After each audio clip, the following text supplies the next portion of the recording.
Post kayong content, Jo. Guys, sorry.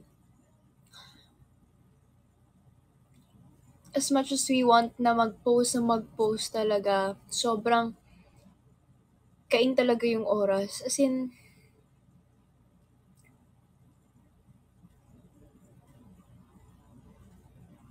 kain talaga, I swear.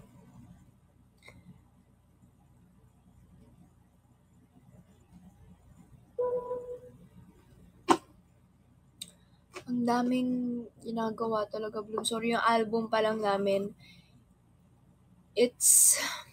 Paano ba? Basta, merong mga songs na 3 days namin na-record. So, struggle talaga siya. Imagine na, one song, 3 days. After ng recording, meron kaming training sa gabi.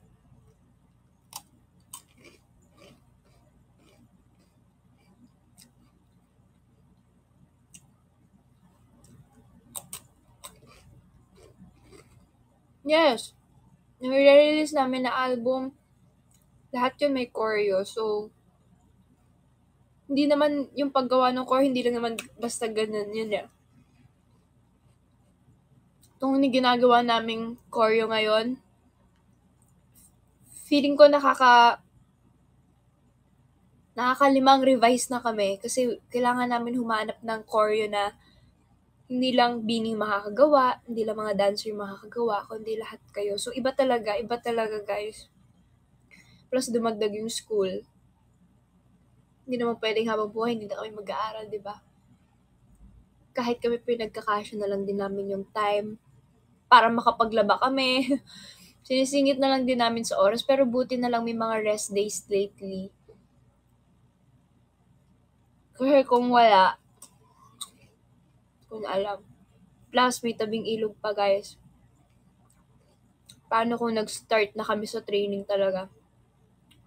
Kung makakapasok man ako, di ba?